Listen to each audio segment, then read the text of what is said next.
Bolivia tiene en este momento toda la atención respecto a lo que está sucediendo luego de la renuncia de Evo Morales a la presidencia de Bolivia. La renuncia tanto de Evo como de su vicepresidente es parte de la información que venimos dando seguimiento en el transcurso de toda esta jornada y que de nuevo nos tiene el día de hoy, Enrique, en el análisis que lo vamos a desarrollar con Mario Paz Castain y Hugo Estigarribia. Con ellos vamos a analizar políticamente cuál es la situación que lleva Evo Morales a la renuncia a la presidencia de Bolivia. Asimismo, renunció Evo Morales después de una serie de cosas que ocurrieron durante este agitado domingo política y socialmente hablando en Bolivia. Se habían pronunciado los militares pidiendo, sugiriendo la renuncia de Evo Morales. Se pronunciaron los policías sugiriendo también la renuncia de Evo Morales. Después ya se habló de que el hombre iba a huir, que estaba en esas. Bueno, después se dio una conferencia de prensa, un anuncio que hizo él, desde un discurso que dio desde Cochabamba, donde efectivamente anunciaba que renuncia a él y que renuncia también su vicepresidente García. Bueno, a partir de ahí todos nos preguntamos, ¿y qué pasa con la línea de sucesión? Queda en poder la presidenta del Senado, Salvatierra, Adriana Salvatierra. Bueno, hace instantes también renunció ella. La línea de sucesión constitucional habla de que queda entonces el poder en manos del presidente del diputado, de la Cámara de Diputados, que se llama Víctor Borda. Bueno, también renunció el hombre, porque hay que entender que acá hay un debilitamiento del MAS, el movimiento al socialismo, que es el partido de Evo Morales, que es amplia mayoría en las cámaras del Congreso, de la Asamblea Nacional de Bolivia. Por lo tanto, ellos también van presentando sus renuncias y por ahora hay una cefalía y está tratando de entender qué es lo que va a pasar. Se hizo una convocatoria parlamentaria de último momento, lo antes posible, para que los sectores políticos representados en su mayoría por el partido de Evo Morales puedan resolver qué hacer, no habiendo sucesión y tratando de interpretar la Constitución Nacional de Bolivia respecto a qué es lo que va a pasar a partir de ahora. Vamos a tomar la señal en vivo de Unitel, la señal que transmite básicamente esto que estamos en vivo reportando desde Bolivia. Organizaciones sociales que ya también están a la expectativa de lo que pueda ser la línea de sucesión y el análisis que básicamente hoy lo vamos a tener con Hugo Estigarribia y con Mario Paz Castain es cómo, a pesar de los números que ha tenido Evo Morales en Bolivia, nunca su sector político ni él pudieron poner a alguien en una línea de sucesión para que continúe con las políticas de Evo Morales, que indudablemente fueron políticas socialmente beneficiosas para Bolivia. Eso nadie podría discutirlo. Y que tiene una amplia aceptación hasta ahora en Bolivia, ¿verdad? Es por eso que él incluso llegó a tener la cantidad de votos que tuvo. Era casi un hecho que él iba a ganar las elecciones pasadas, como de hecho lo hizo, ¿verdad? Pero el tema es que el margen de diferencia que había con su inmediato seguidor, que Carlos Mesa, no era o daba para una segunda ronda, y en la segunda ronda sí caería Evo Morales según los números. Es por eso que él inclusive, violando la Constitución, ya él dijo no voy a probar candidatarme más, él ya no iba a ser reelecto, ya ahora cumple 14 años de mandato en Bolivia, hasta que finalmente él decide ir de vuelta por el poder. Llama a una enmienda constitucional, un referéndum, la gente vota, así como iba a ocurrir acá, sí o no, gana el no. De todas formas, él decide continuar con su intención de ganar. Las elecciones las estaba aparentemente ganando por alguna tendencia que no era suficiente para evitar un balotaje, y es allí que se da el supuesto fraude electoral, por el cual también actualizamos noticias. Ya hay varias personas detenidas y varias órdenes de captura.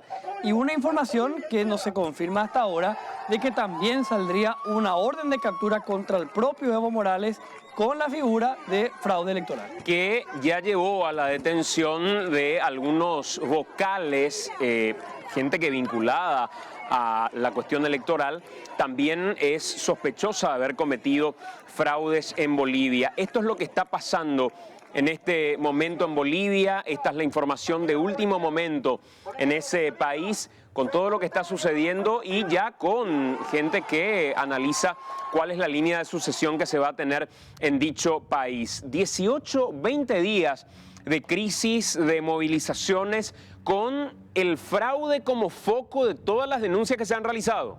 Exacto, el fraude electoral como una cuestión que se dio después ya una serie de denuncias que se fueron dando, con una revuelta social que hay que decir que hasta ahora acabó con la vida de 4 personas. O sea, estamos hablando de 4 personas fallecidas en Bolivia, según los últimos números que se dieron en forma oficial. Así renunciaba Evo Morales, así daba su discurso él en el que habló de ser víctima de un golpe de Estado. Decía a la comunidad internacional, a los países del mundo, cuenten la verdad, esto fue un golpe de Estado, es lo que dijo Evo Morales. Habló de una persecución por ir en contra de lo que él llamó el imperialismo, por ser indígena inclusive también, y a partir de ahí marcó una línea discursiva para todo el sector, ya que también vimos que el propio Nicolás Maduro habló de una cuestión racista, de que lo sacaron a Evo Morales por una cuestión racista, una persecución indígena. Un rato después habló también Cristina Fernández, la vicepresidenta electa argentina, expresidenta, pronunciándose también en la misma línea de una persecución que hubo contra Evo Morales y un golpe de Estado que lo obligó a él a presentar su renuncia. Este sector sí denuncia, de hecho, que hubo secuestros a incluso hijos, familiares de personas del entorno de Evo Morales, el entorno político de Evo Morales, y que él mismo decía, yo por eso estoy renunciando, porque lo secuestraron a fulano, a fulano, a fulano, y dio una lista inclusive de las personas afectadas. Esto es lo que decía Evo Morales en el momento de su renuncia a la presidencia en Bolivia. Este es el trabajo de 13 años con 9 meses y 18 días. Estamos dejando a Bolivia con soberanía e independencia del Estado. Estamos dejando a Bolivia con dignidad y identidad del pueblo boliviano. Estamos dejando a Bolivia con muchas conquistas sociales universalizadas.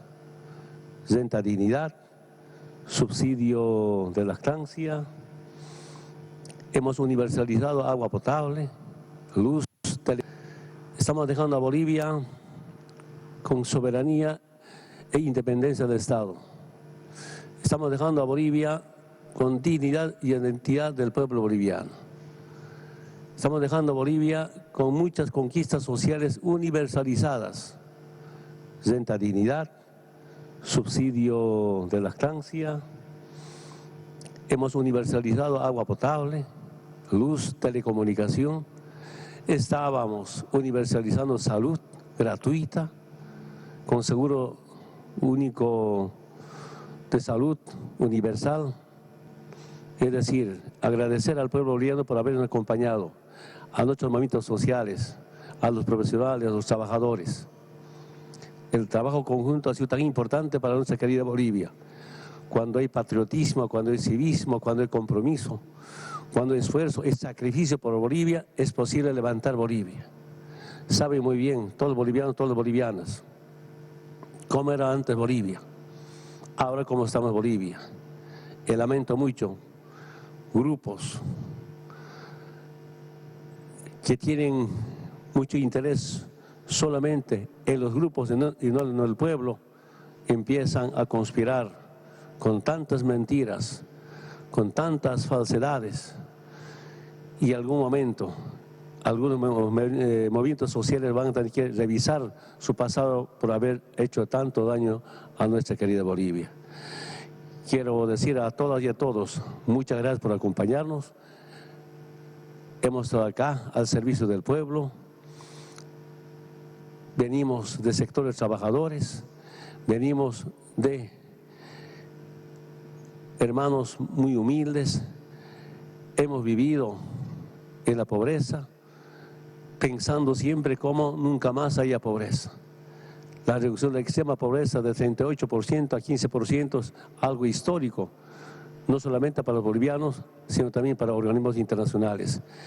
También aprovecho esta oportunidad para agradecer a las distintas organizaciones internacionales, financieras como la CAF, como el BID, otros países que acompañaron, algunos países europeos, como China, como Rusia, créditos, cooperación incondicional, pero también ese compromiso, especialmente al movimiento campesino e indígena originaria, pacto de unidad.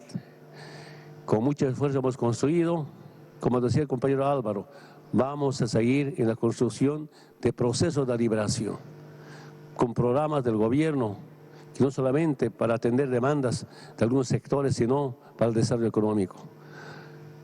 Gracias a ese pueblo boliviano hemos demostrado que en los 13 años, 7 años, Bolivia primero en crecimiento económico de Sudamérica. Teníamos lindas metas, después de nacionalizar, pasar a la industrialización.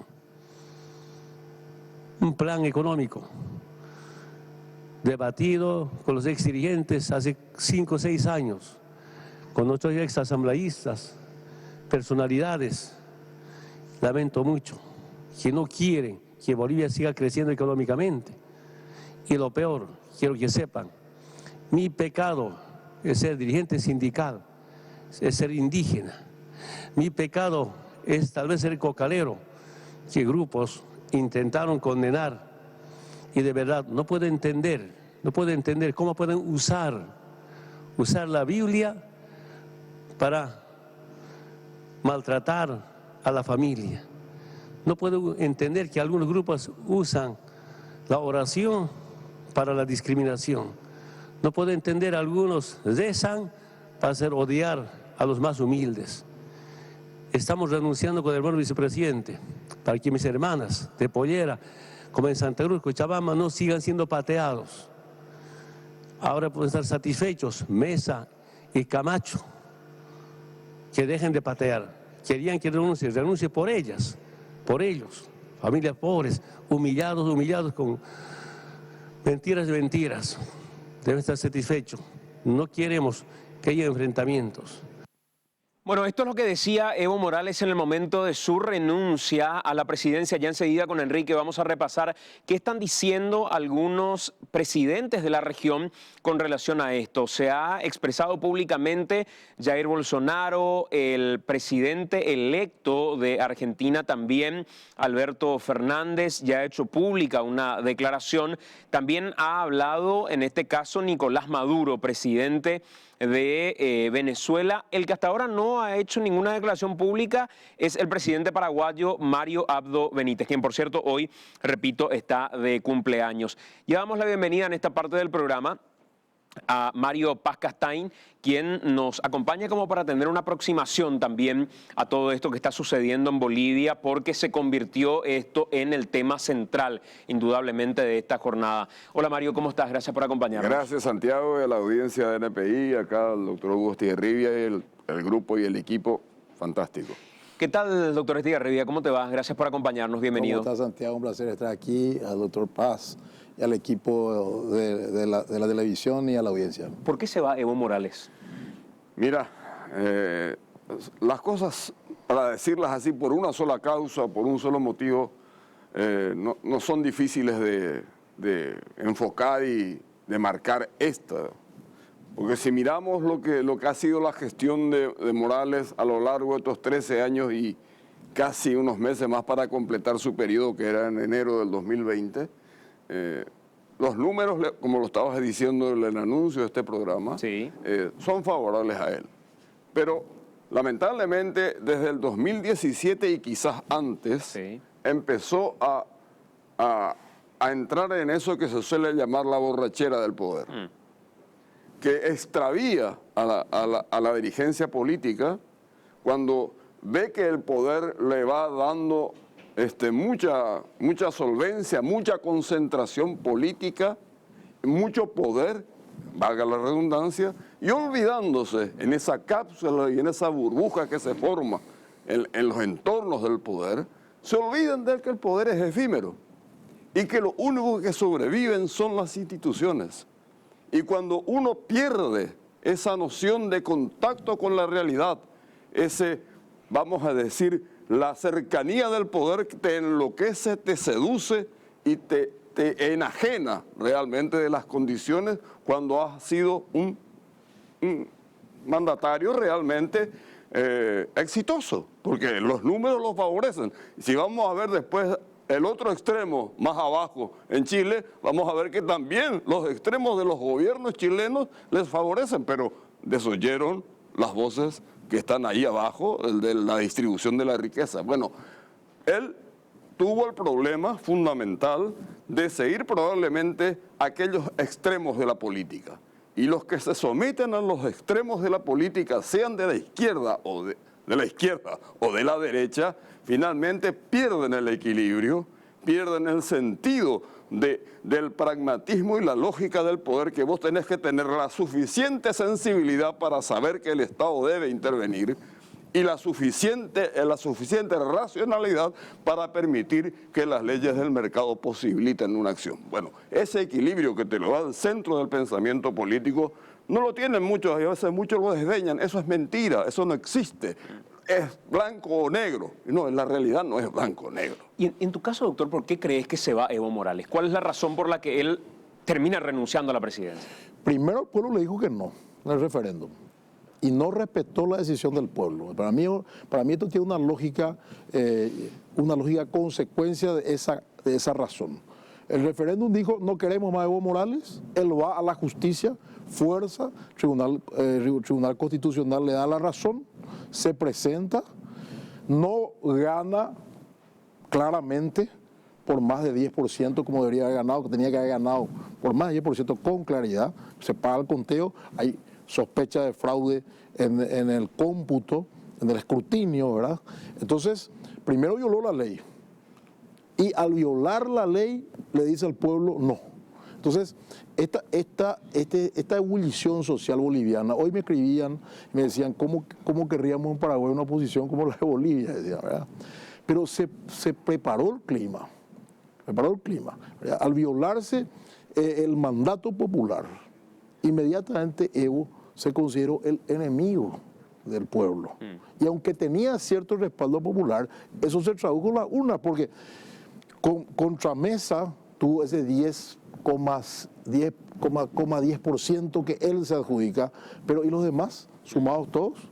O sea, muy bajo era el porcentaje a favor de Evo. Entonces, para mí aquí no se juzgó ni la gestión económica de Evo, que aparentemente fue exitosa, ni la gestión política. Se juzgó el decir, el que el pueblo haya dicho que no, y el negarse al mandato del pueblo. O sea, el respeto a la voluntad popular, me parece que en términos de análisis de política internacional, así mismo, termina siendo la clave. Así mismo. Y eso es transversal a un gobierno de derecha, a un gobierno de izquierda o a un gobierno del sector que venga. Y me parece que algunos tenemos mucho que aprender respecto a eso. Pero quiero repasar estos números que creo que son fundamentales, porque cuando decía también, Mario, separar la gestión de la intención de eternizarse en el poder, creo que eso es fundamental y lo vengo diciendo desde el inicio de esta cobertura de NPI. Algunos números nomás. 2006, cuando llegaba Evo al poder, analfabetismo 13%. 2018, que es el último análisis que se tiene, 2.4%. Desocupación 9.2% en el 2006, 4.1% en el 2018. Pobreza moderada, 60.6% en el 2006, 34.6%. Brutal diferencia en el 2018. Pobreza extrema, 38.2% en el 2006, 15.2% en el 2018. Si miramos las finanzas, los números en términos económicos, un Producto Interno Bruto que cuando llegó ascendía a 9.000 millones de dólares. Hoy el Producto Interno Bruto es de más de 40.000 millones de dólares. Miremos los números con respecto a cuál era el salario mínimo en aquel entonces. 60 dólares, que saltan a la fecha a 310 dólares. O sea, claramente el análisis de socialmente cómo le fue a Evo Morales es uno, y otro es el análisis respecto a eso que definías como la borrachera del poder. Sí, porque, además agrego otra cosa, Santiago. Si miramos lo que pasó antes en términos políticos, ya no hablemos de los números macroeconómicos o de distribución, sino lo que pasó políticamente antes de Evo. Sucesión de gobiernos que fracasaban uno tras otro, duraban 2 años, 3 años, renunciaban, los golpeaban. O sea, la inestabilidad política de una élite que construía poder en Bolivia, porque eso hay que reconocerlo. Había una élite que se manejaba en los círculos de La Paz y de algunas grandes ciudades bolivianas, manejaba realmente las estructuras, hasta que los actores, vamos a decir, sociales pedían un ascenso y un crecimiento y encontraron un liderazgo natural, indígena, que es Evo Morales, pero que tenía detrás unos cuantos también intelectuales que le aportaban esa sabiduría para poder ejercer el poder en términos de una gestión que pudiera ser exitosa. Lo consiguió, pero lamentablemente retrocede políticamente a sus antecesores que no se sostuvieron en el poder. Él creía que tenía que mantener el modelo político a través de él. Y bueno, y ese es el error permanente, la lección que nunca se aprende, que lo que salva, repito y reitero, yo tengo una letanía en esta cosa, que lo único que salva a las democracias es el respeto irrestricto a las instituciones republicanas, el respeto irrestricto al Estado de Derecho, al ordenamiento, al orden constitucional. Y cuando se desbordan estas cosas, nos ha pasado a nosotros. Y no es que no hemos tenido reacciones ciudadanas, las tuvimos en el marzo paraguayo, las tuvimos antes del marzo paraguayo, las tuvimos después de estos 30 años. Pero nosotros tenemos una constitución que gracias a Dios todavía nos ha dado unos resguardos, con todas las dificultades, con sus luces y sus sombras. Esta constitución del 92, a contrario censo de lo que pasa en Chile, valga que me salga un ratito del tema, que ellos no tienen ese ordenamiento constitucional que sí tenemos nosotros. Que es para nosotros una especie de murallón. Nadie lo previó y en 1992 nos pusimos un paragolpe a los desbordes institucionales. Ante eso quiero pedirle un análisis al abogado Hugo Estigarribia, pero antes, Enrique, hay ciudadanos bolivianos residentes en Paraguay que en este momento están haciendo una especie de vigilia frente a la Embajada de Bolivia en Paraguay. Exacto, estamos viendo esas imágenes en vivo. Allí está nuestro compañero Luis Chera. Luis Chera, ¿cómo estás? Buenas noches. Buenas noches, Enrique, Santiago y a toda la gran audiencia de AM ya hasta ahora.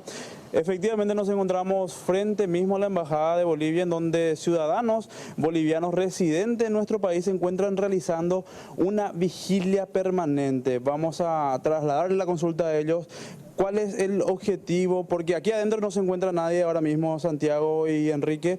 Vamos a hablar con uno de los manifestantes. Buenas noches, ¿cómo está, señor Henry? Muy buenas noches.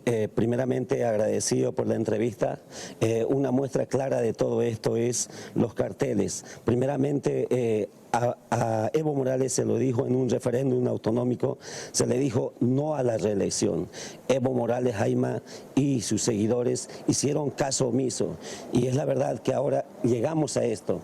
Llegamos a esto, ¿por qué? Porque el pueblo está cansado. El pueblo está cansado de que sean abarrotados y violado la constitución política del Estado y los derechos fundamentales, el derecho a la vida, el derecho a la salud y muchos derechos. Es lamentable lo que está pasando en Bolivia.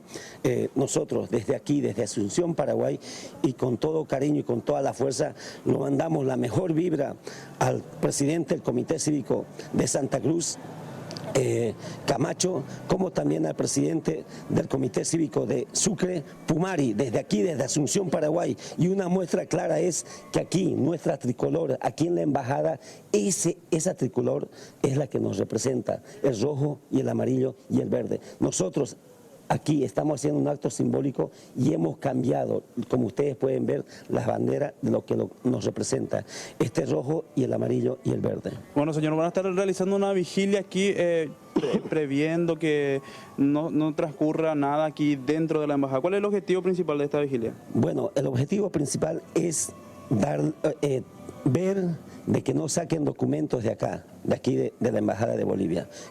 Cualquier cosa que pertenece, porque pertenece prácticamente a todos los bolivianos. Y en respuesta a esto, también un medio festejo de lo que es la renuncia del señor Evo Morales Jaime. ¿Por qué? La renuncia lo hizo, pero todavía no está aprobada por el Congreso. Estamos esperando que aprueben en el Congreso su renuncia y al mismo tiempo, como ya hemos pensado y pensamos muy bien, lo siguiente, pedimos que esa renuncia que hizo el presidente Evo Morales, estamos esperando la renuncia de la presidenta de la Cámara de Senadores, estamos esperando la renuncia del presidente de la Cámara de Diputados, hasta que llegue hasta el presidente del Tribunal Supremo de Justicia.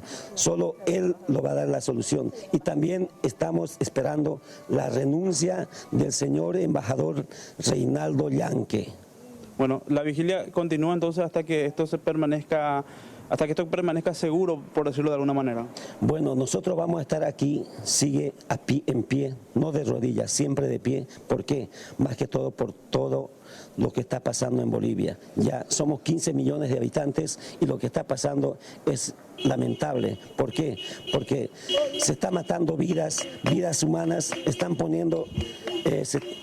lo que está pasando es grave. La verdad, quisiera que ustedes lo vean y lo revisen en su agenda.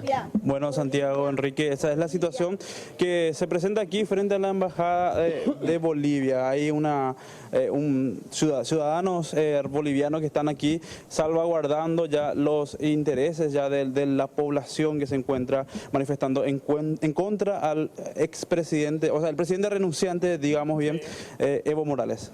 Bueno, Luis, muchísimas gracias. Actualizamos también datos respecto a lo que decía este manifestante, que sí ya renunció. De hecho, la presidenta del Senado, Adriana Salvatierra, también ya presentó o anunció al menos mediáticamente su renuncia, y también el presidente de la Cámara de Diputados. Y subrayamos, este grupo de ciudadanos bolivianos que están aquí en la embajada piden la renuncia del embajador. ¿Escucharon ustedes? Piden la renuncia del embajador, y también dicen que están vigilando que no se roben documentos de esta embajada que está aquí en Asunción, Santiago. Sí, señor. Estábamos conversando recién con Hugo Estigarribia y con Mario Paz Castañ, y quedábamos, doctor Estigarribia, en esto de la diferencia entre los buenos números sociales y económicos, que creo son irrefutables, pero en contrapartida el creer que solamente Evo era el camino para ello. Llega un momento en el que da la sensación que a muchos presidentes le llega aquello de la borrachera del poder. Acá tenemos varias experiencias. Sí, así es. Acá hay un hecho interesante. El no respeto a la voluntad popular y la manipulación de la justicia. Acá en Paraguay tenemos un problema de manipulación de la justicia. Se ha manipulado muchas veces la justicia, por ejemplo, para que puedan jurar como senadores activos expresidentes que solamente tienen que ser senadores vitalicios. ¿Ah? En la enmienda no pudieron porque no pasó a la Cámara de Diputados, porque ya hicieron una mayoría en la Cámara de Senadores. O sea, intentos hubo. Y es muy interesante, y ojalá sirva de lección para los políticos paraguayos lo que está pasando, porque estábamos también hablando antes de qué hubiera pasado si algunos gobernantes no se hubieran metido en este embrollo de la enmienda. Bueno, hubieran terminado bien su mandato, hubieran ido al broce y tal vez el propio pueblo pedía el día de mañana una reforma constitucional que le favorecía, ¿verdad? ¿Quiénes, por ejemplo? Y en el caso de Cartes, hemos hablado fuera de cámara, ¿verdad? Si él no se metía en este embrollo de la enmienda, y él mismo creo que lo reconoció, ¿verdad? A lo mejor terminaba bien su mandato con buenos números, y incluso a lo mejor su Delfín podía haber ganado la interna del Partido Colorado y después las generales, ¿verdad? Entonces, es muy importante, es una lección interesante la que deja lo de Evo Morales, porque es un liderazgo fuerte. Muy fuerte. Es un liderazgo fuerte, y después de mucho tiempo, Bolivia tuvo un liderazgo como este. Haciendo un parangón, por ejemplo, si nosotros vemos la historia del Paraguay, cuando llega Stroessner y se queda muchos años, también viene después un periodo de inestabilidad política, y se quedó muchos años y creó una figura fuerte. Bolivia la tuvo ahora. Y esta figura fuerte tiene que dejar el poder porque las condiciones no le dan una Fuerza Armada institucionalizada, una policía institucionalizada, ¿verdad? Y la manipulación de la voluntad popular y de la justicia le generó eso. Y finalmente, otra vez, la manipulación de la voluntad popular en el voto de la elección contra Mesa. Entonces, son elecciones interesantes, ¿verdad? Diferente la coyuntura que tiene Maduro en Venezuela, donde hay fuerzas exógenas, como pactos por el tema petróleo, con los rusos, con los chinos, otra coyuntura, ¿verdad? Tiene unas fuerzas militares muy inficcionadas de agentes cubanos, no es la misma situación que Bolivia, evidentemente. Entonces, yo creo que lecciones aprendidas, ¿verdad? La borrachera del poder de la que habló Mario, muy interesante, le llega, y a algunos le llega, antes que le llegue la borrachera, es la ambición de continuar y quedarse un proyecto de 5, 10, 15 años en vez del tiempo constitucional. Tú también coincidís, Mario, en esto que decía el abogado Estigarribia, aquello de, en Paraguay muchos pudieron haber tomado, creyeron que era el camino de Evo el que había que tomar y creer que solamente con ellos era posible lograr estos números. Y probablemente si se iban, cuando la Constitución le marcaba que había que irse sin intenciones de buscar una reelección, la gente iba a terminar de rodillas pidiendo que continúe. Y es muy probable que pudiera ser así, sobre todo que estamos atravesando crisis de liderazgos. O sea, no hay muchos liderazgos firmes y mucha credibilidad en la dirigencia política de nuestro país. Un presidente que hace una gestión impecable, que se rige y se somete al ordenamiento constitucional y legislativo, que mantiene una gestión exitosa, evidentemente va a ser aquí una rara avis, como dirían, dentro del panorama de la política en general. Entonces, creo sí, comparto ese criterio de que aquí hubiese tenido mucho éxito un presidente terminando su mandato, no ambicionando la reelección, no buscando los atajos, no buscando los caminos, que además ellos mismos después se dan cuenta que cayeron en graves errores que le impidieron salir incluso con mucho más poder político de lo que tenían antes de acceder al poder. Pero en fin, por otro lado, hay que ver que hubo intentos de Venezuela y de Cuba de armar las milicias al estilo de las que se armaron, de las que están en Venezuela, con el sostenimiento de las fuerzas militares. Solamente que allí hubo mucha economía de los petrodólares y de otras cuestiones vinculadas, dicen, al poder del narcotráfico, que hizo que esas fuerzas militares estuvieran totalmente sometidas, las fuerzas de seguridad también, y las milicias que actúan, las fuerzas paramilitares que tiene Venezuela, fueron las que sojuzgaron e impidieron realmente la reacción ciudadana que, por ejemplo, este año amaneció en enero con Guaidó y hoy ya no sabemos qué está pasando. ¿Cómo analizan ustedes el perfil de gobierno de Evo Morales comparado con el perfil de gobierno de otras izquierdas? De otras izquierdas digo lo que fue Cristina en Argentina, de otras izquierdas digo lo que es Maduro en Venezuela. ¿Cómo logra Evo Morales estos números de lo que pareciera en realidad un tipo de izquierda moderada o un tipo de izquierda racional que le retira esa élite que gobernaba, que mencionabas, Mario, pero que sin embargo no llega a un nivel de irracionalidad porque tenía un soporte político bastante moderado en general? Uno mira el tipo de gobierno de Venezuela, por tomar un tipo de gobierno, y lo compara con el tipo de gobierno de Evo Morales en Bolivia, y se da claramente cuenta que en la conducción hay una diferencia en cuanto a la racionalidad de uno y otro, y también en los resultados hay una diferencia. ¿Cómo lo ven ustedes? ¿Cómo definirían el tipo de gobierno de Evo Morales por los números conseguidos? Lo dijiste muy bien, una izquierda moderada, pero pactando fuertemente con políticas de derecha. Yo conozco, hay empresarios paraguayos que están trabajando muy bien en Bolivia, ganaderos paraguayos también, sí. Capitales extranjeros que han invertido muy bien en Bolivia, y alianzas estratégicas interesantes como la que hizo Bolivia con China, por ejemplo. Hay que decir, un gran mercado como el de Bolivia, y te voy a decir cifras que han pasado amigos ganaderos. China le compra a Bolivia a casi $5,000 la tonelada de carne, ¿verdad? Y nuestros referentes acá no pueden vender a más de 4,000 al mejor mercado, por ejemplo. Entonces, ha hecho alianzas estratégicas interesantes, ha potenciado la inversión y por otro lado ha conservado un discurso social. O sea, una de cal y una de arena en el mismo gobierno. Un gobierno de centro con un discurso fuerte de izquierda, pero sin ser estatista, porque hay que recordar, por ejemplo, que es famosa la anécdota de Chávez cuando fue a Isla Margarita y no le quisieron recibir un hotel y expropió el hotel, por ejemplo.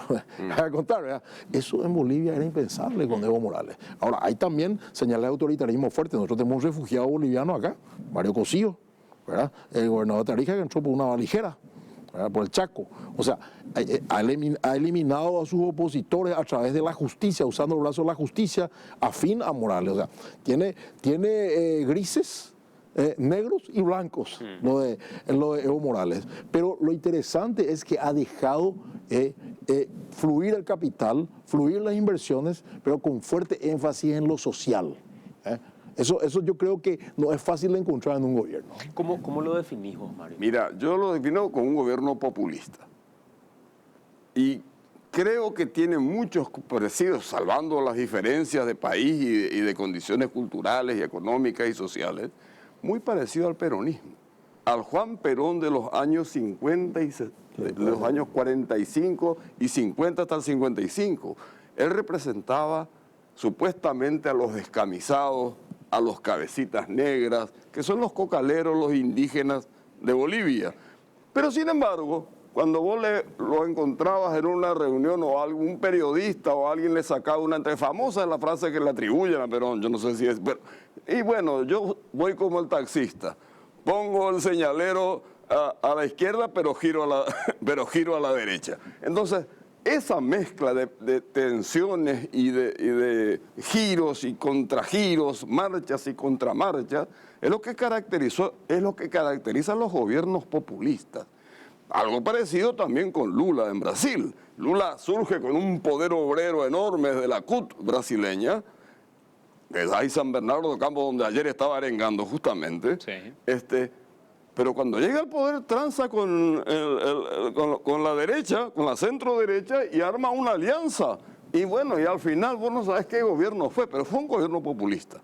Usando las herramientas para conservar el poder a lo que dé lugar. Y en estos casos extremos, siempre están los extremos que están en otros lugares, en Cuba, en Venezuela, en Nicaragua, que quieren expandir los viejos discursos de los años 60, de la mitad del siglo pasado, de la exportación del modelo, etcétera, etcétera, etcétera. Eso en parte tiene aplicación, pero no lo explica todo, porque hay que mirar cuáles son las condiciones. Por ejemplo, en el tema chileno yo no le atribuyo toda la razón a la injerencia internacional, que tiene su razón. Pero hay unos problemas que lo admiten los propios hoy gobernantes de Chile. Señores, acá hay una desigualdad que no la hemos visto o que la vimos mal. Y fue una torpeza que muchos pretendan desconocer eso que Chile gritaba internamente. Entonces, claro, no es cuestión de ver comunistas por todos lados o como se diga, fascistas por el otro lado.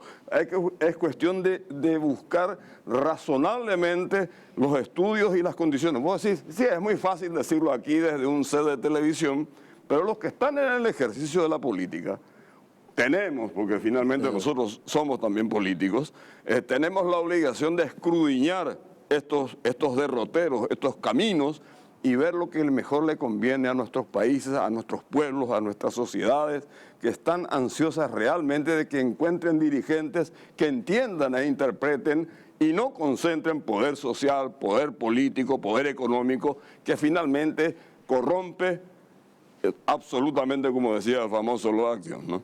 Tenemos que hacer nosotros una pausa. Son las 20:37. Estamos hablando de este tema que acapara el interés internacional, que tiene que ver con la renuncia de Evo Morales a la presidencia de Bolivia, la renuncia de su vicepresidente también, la renuncia de Salvatierra, Adriana Salvatierra, presidenta del Senado, la renuncia del presidente de diputados y de una asamblea legislativa que tendrá que definir, Enrique, en esa línea de sucesión, quién gobernará Bolivia hasta que elijan un próximo presidente. Asimismo, esperando saber cuándo va a ser esa reunión de esa asamblea legislativa, hablaban de llegar a un consenso entre fuerzas opositoras a Evo Morales con las fuerzas aliadas oficialistas, digamos, de Evo Morales, porque es una amplia mayoría. El movimiento del socialismo tiene una amplia mayoría en las dos cámaras. Todavía tiene que aceptarse la renuncia de Evo Morales para después ver qué hacen y qué salida darles. Estiman que para marzo del año que viene recién asumiría el nuevo presidente o la nueva presidenta de Bolivia, mientras que quedaría un gobierno interinando este nuevo proceso electoral con todas esas bajas que mencionabas. Y otras renuncias que además se piden desde algunas organizaciones sociales e inclusive instituciones como la propia Policía Nacional de Bolivia, Santi. Sí, señor. estaba viendo que aprendieron a la presidenta del Tribunal Supremo Electoral de Bolivia, como una información que llega desde ahí. Sí, una de las informaciones que estamos buscando también la confirmación. En medio de ese operativo que se fue dando de órdenes de captura y captura en algunos casos de funcionarios que tuvieron supuestamente vínculo directo desde el sistema informático con el supuesto fraude electoral que favoreció a Evo Morales para evitar la segunda vuelta en Bolivia. Bueno, ya salió una lista de gente que va a ser capturada y gente que ya está de hecho siendo capturada. Se menciona, según algunas informaciones del ámbito internacional, que también la propia presidenta del Tribunal Electoral ya fue capturada inclusive. Y esta tarde nos contaban que posiblemente Evo Morales forme parte de la lista de personas que serían capturadas o con órdenes de captura justamente por una investigación de un supuesto fraude electoral. Esa información todavía no se confirmó, nos comentaban nuestros aliados y estamos pendientes a ver qué ocurre en ese sentido. Bueno, gracias, señor, muy amable. 20:47. Ocurrió algo en Chile que creo que en el análisis es equiparable con lo que vaya a suceder en Bolivia o en cualquier otro país. Hay una clase que era pobre, que se pasó a la clase media y que empezó a darse cuenta que tenía derechos, que podía pegarse ciertas concesiones que antes no se las pegaba, en materia ociosa inclusive, no solamente gozar de un colchón en materia de educación, gozar de un colchón en materia de salud, sino que planificar vacaciones, por poner un ejemplo. Claro. Que antes ni por si acaso tenían la posibilidad luego de finalizar un año. Cuando esa clase media sufre algún tipo de traspié, se levanta, porque no quiere volver a lo que era anteriormente. Evo Morales consigue números importantes para una clase que era absolutamente olvidada en Bolivia y gobierna con esos sectores sociales. El que venga ahora, sea quien sea, ¿qué es lo que tiene que sostener para que no exista un estallido social? Independientemente de que sea un gobierno de derecha, de centro o de izquierda, ¿cómo tiene que gobernar atendiendo a lo que hizo el antecesor que es Evo Morales, Mario? Mira, en parte lo estuvimos conversando en los bloques anteriores. Mi manera de ver es que el que venga va a tener que mantener y sostener de alguna manera esa movilidad social, ese ascenso social que le permitió a gente excluida de todo a tener por lo menos las condiciones mínimas y las posibilidades o expectativas de poder avanzar hacia adelante. Es decir, no se puede permitir el gobernante que venga que hayan retrocesos, porque si no va a ocurrir lo que está ocurriendo en Chile o le va a ocurrir peor. Sí. Porque convengamos una cosa también que creo que no dijimos. El PEMAS con Evo Morales y demás equipos que tiene ese partido, tiene más del 45% del poder. O sea, es una fuerza política muy importante y el que venga a gobernar va a tener que conversar, va a tener que dialogar. Y yo creo que un gobernante como Mesa, por ejemplo, digo Mesa porque es el personaje que salió segundo y que tiene las posibilidades, por lo menos hasta ahora, de convertirse, si siguen los procesos así, en un futuro gobernante de Bolivia. Es una persona que tiene sensibilidad, nosotros hemos conversado varias veces con él, es un hombre de mucha pasión por Bolivia. Él acompañó, te doy un detalle nomás para decir que no estoy hablando solamente desde la retórica. Él acompañó la defensa de Bolivia en la lucha en La Haya con las diferencias de límite con Chile y viajó con Evo. Estuvo presente cuando se leyó el fallo del tribunal. Estaba Evo, 2 o 3 más y estaba sentado Carlos Mesa, que fue uno de los defensores. O sea, ese tipo de liderazgo político, de conciencia de diálogo, creo que le puede llevar a él o a quien sea finalmente el presidente de Bolivia a tener que razonablemente conducir este proceso. No se pueden permitir retrocesos, se tiene que permitir también considerar las cosas como pueden mantenerse vos hablabas de Chile, y el problema es que en Chile llegaba esa clase media nueva que sucede en todo el mundo transversalmente. Si nos vamos a España y si nos vamos a Irlanda, vas a encontrar las mismas casas. La gente que asciende y que tiene 3 hijos o 2 hijos, que es la familia tipo hoy prácticamente en las grandes sociedades, bueno, uno va a ir a la universidad y el otro no va a poder ir. Esas son las grandes decisiones que a veces le afectan tremendamente y que o no pueden mandar a ninguno de los dos.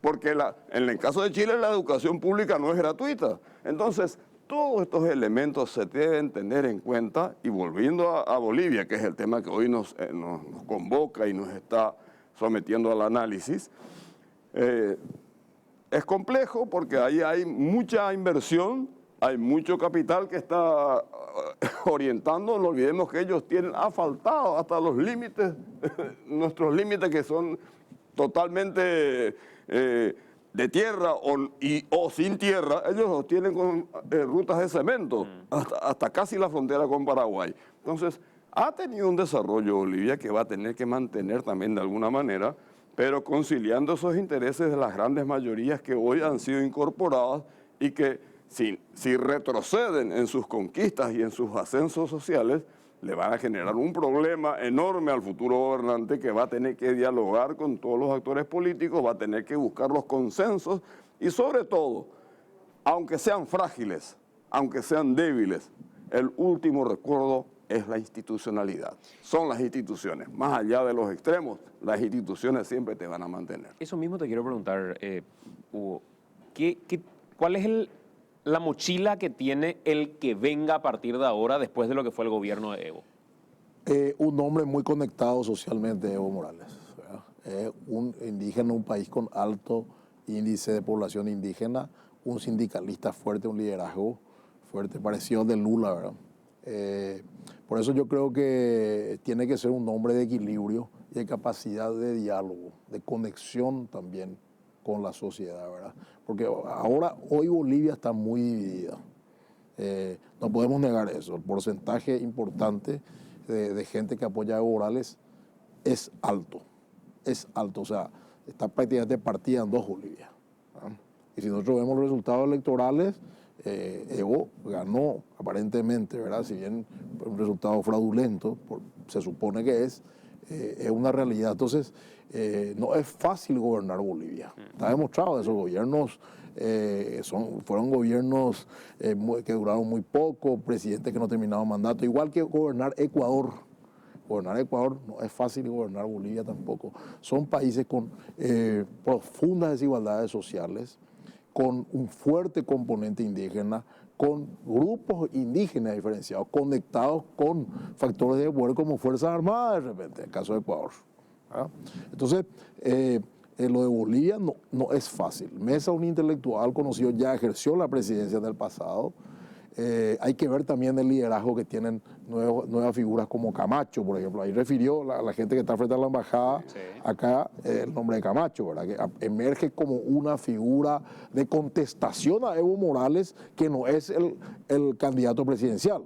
Entonces hay que ver si se anula este proceso y se hace un nuevo proceso electoral, si estas figuras no se presentan, ¿verdad? Y cómo, ¿verdad? O sea, y si en el mismo equipo de Evo, a lo mejor hay una nueva figura, una nueva ficha tipo indígena que se pueda barajar. O sea, diversos escenarios que hay que ver. Está todo por verse. Hoy muchos estarán festejando la renuncia de Evo, pero cuidado, tiene que aceptar eso la Asamblea. Y la Asamblea hoy está manejada por el partido de Evo. Sí, más, ¿verdad? Hay que ver a quién designa como presidente que tendría que terminar el mandato. Y hay que ver qué pasa con esa primera vuelta electoral. Si se anula, o se confirma ese resultado. Si se confirma ese resultado, el presidente que asume el próximo mandato, otra vez Evo, cuidado. O sea, esta renuncia es a este mandato, a este tiempo. O sea, mucha cuestión está por verse. Enrique, ¿qué están diciendo los presidentes en la región o actores políticos en la región? Y después de ver y repasar quiénes se están manifestando públicamente, le quisiera preguntar también a Mario Paz Castaing y a Hugo Estigarribia, ¿por qué creen que no hay un pronunciamiento del presidente paraguayo Mario Abdo Benítez? Quizá porque no está en uno de estos extremos políticos, o de derecha o de izquierda, como para decir, esto es un golpe o esto es una victoria de la democracia, y de por ahí hay que ser un poco más cuidadosos y meticulosos a la hora de emitir una opinión. Y si emitiera eventualmente, si fuera necesaria, por eso quiero preguntar, si fuera estrictamente necesario un pronunciamiento por parte del presidente paraguayo Mario Abdo Benítez, ¿cuál creen ustedes es la línea de ese pronunciamiento que debe darse? O de por ahí, directamente no es una obligación pronunciarse, no es una obligación decir absolutamente nada. Pero eso quiero preguntar después de tomarle un poco la temperatura que están diciendo presidentes de la región, Enrique. Bueno, y hay novedades importantes porque ahora van saliendo nuevos pronunciamientos. El que habló hace instantes también a través de su cuenta de Twitter fue el propio Evo Morales, que dejó un hilo, esto fue hace instantes nada más, y dijo lo siguiente: renuncio para que Mesa y Camacho sigan persiguiendo, no sigan persiguiendo, secuestrando y maltratando a mis ministros, dirigentes sindicales y a sus familiares, y para que nos sigan perjudicando a comerciantes, gremiales, profesionales, independientes y transportistas que tienen derecho a trabajar, dijo además. En otro tuit dice: quiero que sepa el pueblo boliviano, no tengo por qué escapar, que prueben si estoy robando algo. Si dicen que no hemos trabajado, vean las miles de obras construidas gracias al crecimiento económico. Los humildes, los pobres, que amamos la patria, vamos a continuar en esta lucha. Hemos, dice también, estado en el gobierno 13 años, 9 meses y 18 días gracias a la unidad y voluntad del pueblo. Nos acusan de dictadura los que perdieron ante nosotros en tantas elecciones. Hoy Bolivia es una patria libre, una Bolivia con inclusión, dignidad, soberanía y fortaleza económica, dice además Evo Morales a través de su cuenta de Twitter. A ver, vamos a repasar ahora lo que dijeron otros presidentes de la región o actores políticos relevantes dentro de en la región, y contarles también que hubo 2 países que se pronunciaron hace instantes, que vamos a actualizar eso porque es nuevito. Alberto Fernández, presidente electo de Argentina, dice lo siguiente: en Bolivia se ha consumado un golpe de Estado producto del accionar conjunto de civiles violentos. El personal policial autocuartelado y la pasividad del ejército. Es un golpe perpetrado contra el presidente Evo Morales, que había convocado a un nuevo proceso electoral, dijo Alberto Fernández, presidente electo de Argentina. Nicolás Maduro fue tal vez el primero en pronunciarse apenas unos minutos después del anuncio de la renuncia. Dijo: condenamos categóricamente el golpe de Estado consumado contra el hermano presidente Evo Morales. Los movimientos sociales y políticos del mundo nos declaramos en movilización para exigir la preservación de la vida de los pueblos originarios bolivianos víctimas del racismo, fue lo que escribió Nicolás Maduro. Jair Bolsonaro habla de las denuncias de fraudes, dicen estas elecciones culminaron en la renuncia del presidente Evo Morales. Es una elección que deja para nosotros la necesidad de la democracia y transparencia. Los votos podrán ser auditados y además, esto que decías antes hace rato, 0 votos impresos. Dice: el voto impreso es señal de claridad para el Brasil, en contra del voto electrónico. Está a favor del voto en el sistema impreso, volver al sistema anterior en Brasil, algo que tenemos que analizar nosotros, que estamos justamente cambiando al otro sistema. Y Cristina Fernández, la vicepresidenta electa de Argentina, expresidenta, también se manifestó en un hilo. Dice: en Bolivia, manifestaciones violentas sin ningún tipo de limitación por parte de las fuerzas policiales incendian viviendas y secuestran personas mientras las Fuerzas Armadas le sugieren al presidente indígena y popular Evo Morales que renuncie. En Chile, masivas movilizaciones durante semanas piden la renuncia del presidente neoliberal Sebastián Piñera y las Fuerzas Armadas policiales reprimen brutalmente. Lo de Bolivia se llama golpe de Estado. Si queremos vivir en paz, es hora de que haya pronunciamientos y sobre todo acciones claras en defensa de la democracia, independientemente de cuál sea la orientación política de los gobiernos que surgen de la voluntad popular, señaló Cristina Fernández. Ignacio Lula da Silva, recientemente salido de la cárcel, dice: acabo de enterarme que hubo un golpe de Estado en Bolivia y que el compañero Evo Morales fue obligado a renunciar. Es lamentable que América Latina tenga una élite económica que no sepa convivir con la democracia y con la inclusión social de los más pobres, dijo Lula da Silva también en un comunicado a través de su cuenta de Twitter.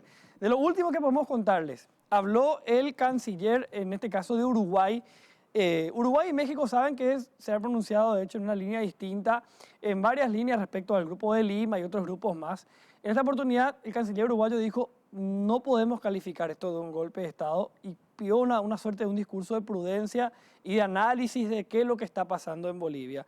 Asimismo también lo hizo el secretario de Relaciones Exteriores de México, que también habló y se pronunció a través del Twitter, Marcelo Ebrard, y dice: México, de conformidad a su tradición de asilo y no intervención, ha recibido a 20 personalidades del Ejecutivo y Legislativo de Bolivia en la Residencia Oficial de La Paz.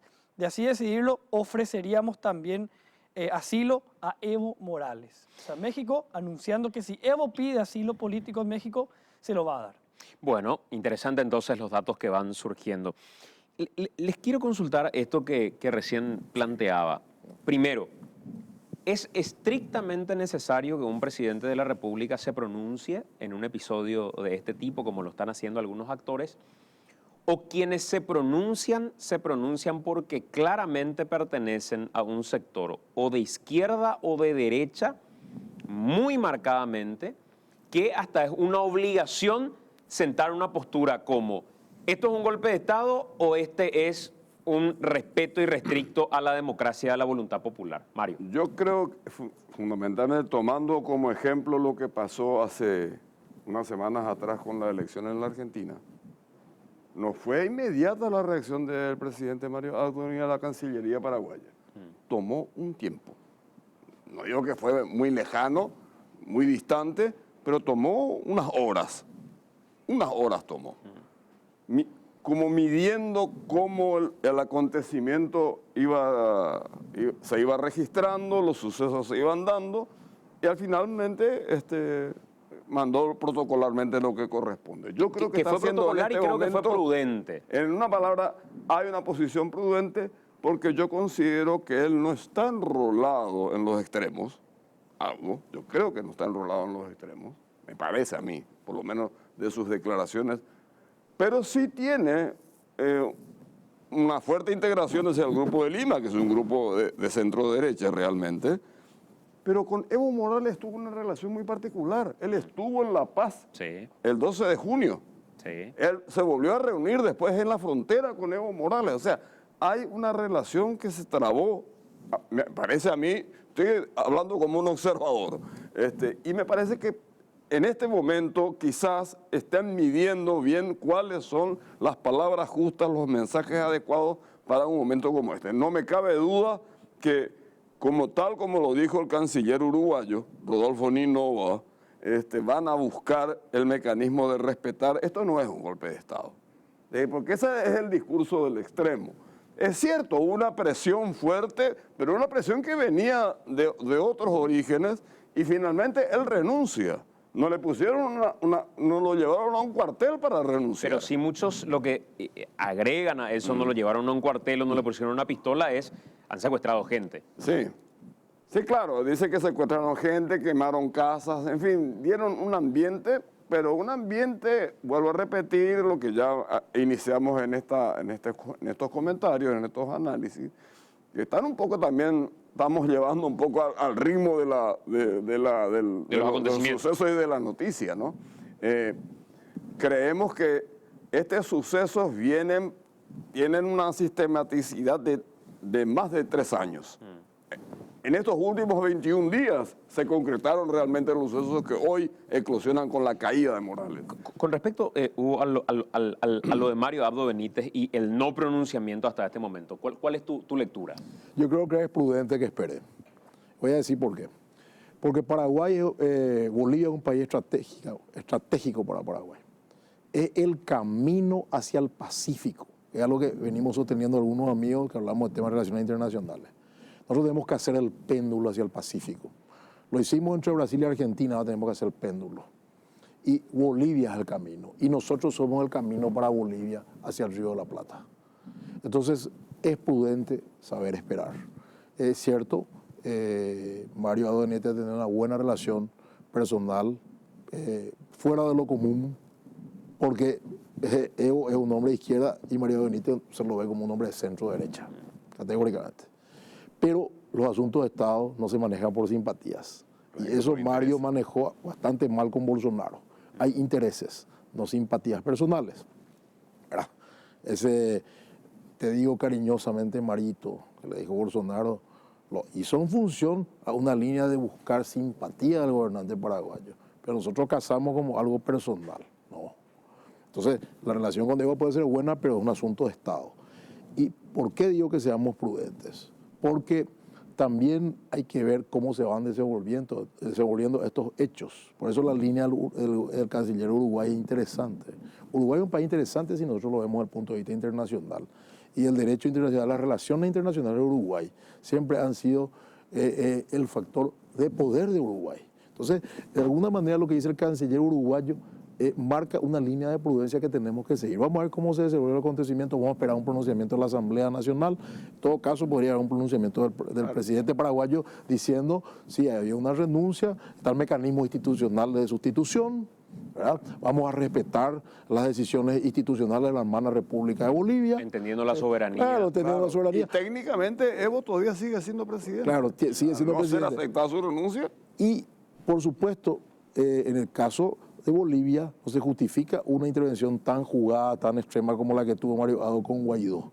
Venezuela, que es un posicionamiento ya mucho más extremo contra un gobierno extremo también, ¿verdad? Entonces, ahí yo creo que se impone una línea de prudencia, de equilibrio, mirando los intereses nacionales en lo que estamos construyendo con Bolivia, porque ahora estamos construyendo con Bolivia cosas interesantes. La bioceánica, ¿verdad? Está licitando, estamos hablando de línea de transmisión hasta Bolivia, estamos hablando de intercambio de gas por energía eléctrica que podemos vender nosotros de Acaraí, sin permiso de nadie, ¿verdad? Entonces, en función a esa relación, en función al manejo institucional de Bolivia, en función a que, eso es cierto, uno de los puntos fuertes de este gobierno es el respeto a la ley, a la institucionalidad, ¿verdad? Entonces, manejarse en esa línea con mucha estrategia, pero a la vez también un silencio puede ser imprudente. Claro. Ni una voz muy fuerte, ni un silencio imprudente, te diría. Entonces, esa sería la línea que yo a priori veo,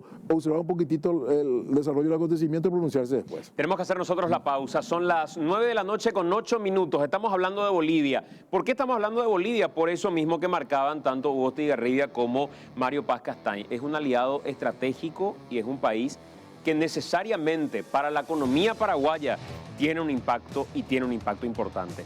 Vamos a hacer nosotros la pausa. A la vuelta de la pausa tenemos más en esta edición de AM.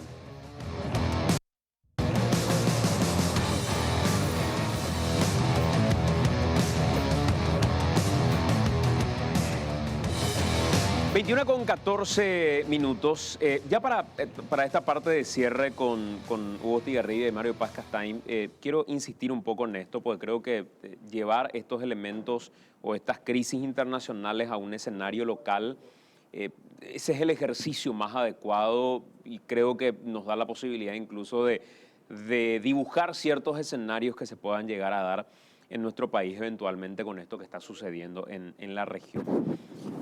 A modo de conclusión, Mario, ¿cuál es en un cuaderno de apuntes lo que tomarías nota para nuestro país diciendo esto que sucedió en Bolivia, esto que sucede en Chile, esto que sucede en otros países, si bien tiene elementos diferentes en cada uno de estos países y detonantes diferentes, ¿cuál sería la lección para un país como Paraguay?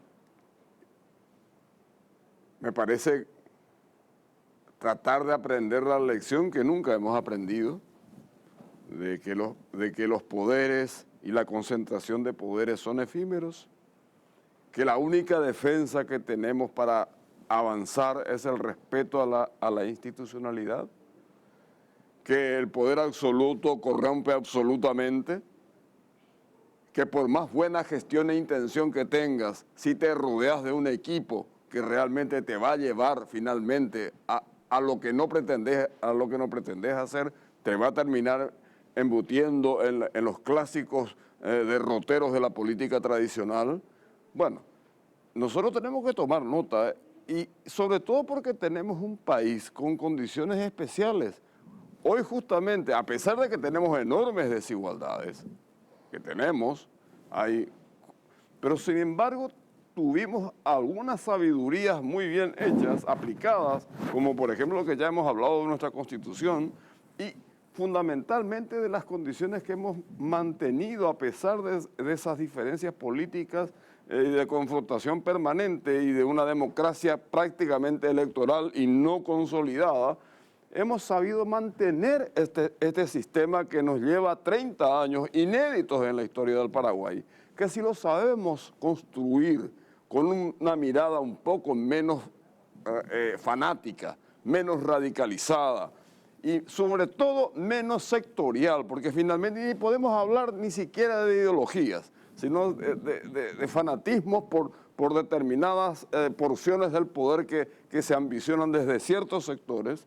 Bueno, tenemos que aprender finalmente de eso y que finalmente para construir democracia hay que saber dialogar. Para saber dialogar tenés que tener apertura. El poder hoy en ninguna parte del mundo se construye desde una sola alternativa o desde una sola opción. Tenés que compartir, por lo menos, yo no digo que se distribuyan, pero vos tenés que hablar, tenés que buscar los consensos por lo menos básicos, las alianzas inteligentes que te permitan gobernar, y esas son las cosas que finalmente tenemos esas condiciones.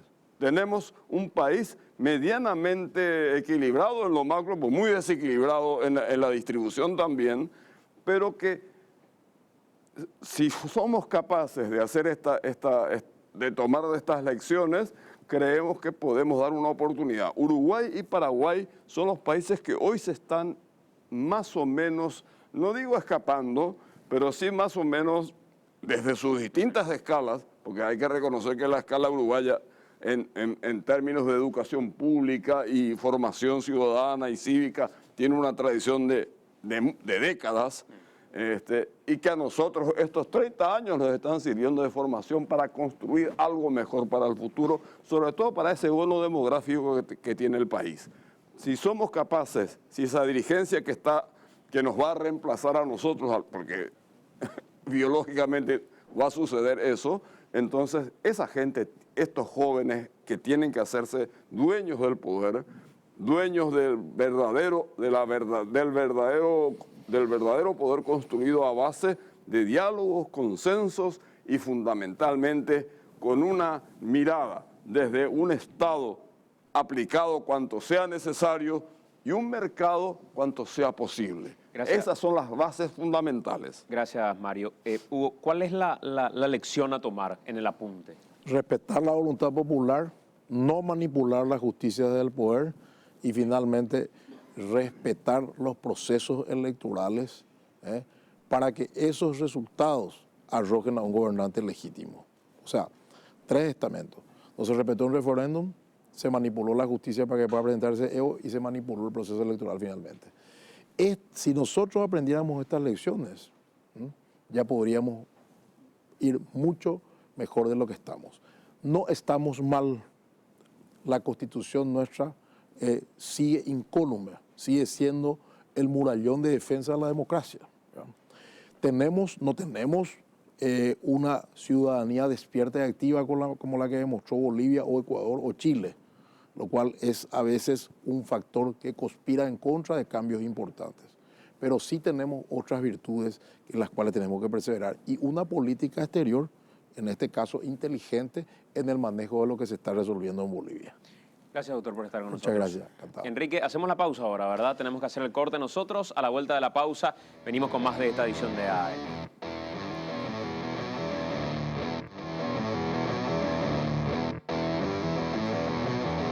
Tenemos que irnos nosotros, Enrique, agradeciendo a todos por la preferencia y ya mañana a las 6 de la mañana, por supuesto, continuando con la programación de NPI, vamos a hablar respecto a todo esto que está sucediendo. Todavía no habló Mario Abdo Benítez, Uruguay lo hará mañana, México también. Por lo pronto, Uruguay pide prudencia y México ya ofrece un eventual asilo político a Evo Morales.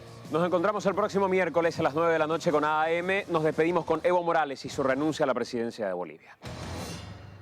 Estamos dejando a Bolivia con soberanía e independencia del Estado. Estamos dejando a Bolivia con dignidad y identidad del pueblo boliviano. Estamos dejando a Bolivia con muchas conquistas sociales universalizadas. Renta dignidad, subsidio de lactancia, hemos universalizado agua potable, luz, telecomunicación, estábamos universalizando salud gratuita, con seguro único de salud universal. Es decir, agradecer al pueblo boliviano por habernos acompañado, a nuestros movimientos sociales, a los profesionales, a los trabajadores. El trabajo conjunto ha sido tan importante para nuestra querida Bolivia. Cuando hay patriotismo, cuando hay civismo, cuando hay compromiso, cuando hay esfuerzo, hay sacrificio por Bolivia, es posible levantar Bolivia. Saben muy bien todos los bolivianos, todas las bolivianas, cómo era antes Bolivia, ahora cómo estamos Bolivia. Y lamento mucho grupos que tienen mucho interés solamente en los grupos y no en el pueblo, empiezan a conspirar con tantas mentiras, con tantas falsedades, y en algún momento algunos movimientos sociales van a tener que revisar su pasado por haber hecho tanto daño a nuestra querida Bolivia. Quiero decir a todas y a todos, muchas gracias por acompañarnos. Hemos estado acá al servicio del pueblo. Venimos de sectores trabajadores, venimos de hermanos muy humildes. Hemos vivido en la pobreza, pensando siempre cómo nunca más haya pobreza. La reducción de la extrema pobreza de 38% a 15% es algo histórico, no solamente para los bolivianos, sino también para organismos internacionales. También aprovecho esta oportunidad para agradecer a las distintas organizaciones internacionales, financieras, como la CAF, como el BID, otros países que acompañaron, algunos países europeos, como China, como Rusia, créditos, cooperación incondicional, pero también ese compromiso, especialmente al movimiento campesino e indígena originaria, pacto de unidad. Con mucho esfuerzo hemos construido, como decía el compañero Álvaro, vamos a seguir en la construcción de procesos de liberación, con programas del gobierno, que no solamente para atender demandas de algunos sectores, sino para el desarrollo económico. Gracias a ese pueblo boliviano, hemos demostrado que en los 13 años, 7 años, Bolivia primero en crecimiento económico de Sudamérica. Teníamos lindas metas, después de nacionalizar, pasar a la industrialización. Un plan económico debatido con los ex dirigentes hace 5 o 6 años, con nuestros ex asambleístas, personalidades. Lamento mucho que no quieren que Bolivia siga creciendo económicamente. Y lo peor, quiero que sepan, mi pecado es ser dirigente sindical, es ser indígena. Mi pecado es tal vez ser cocalero, que grupos intentaron condenar, y de verdad no puedo entender cómo pueden usar la Biblia para maltratar a la familia. No puedo entender que algunos grupos usan la oración para la discriminación. No puedo entender, algunos rezan para hacer odiar a los más humildes. Estamos renunciando con el hermano vicepresidente para que mis hermanas de Pollera, como en Santa Cruz, Cochabamba, no sigan siendo pateados. Ahora pueden estar satisfechos Mesa y Camacho, que dejen de patear. Querían que renuncie por ellas, por ellos, familias pobres, humillados con mentiras y mentiras. Deben estar satisfechos. No queremos que haya enfrentamientos.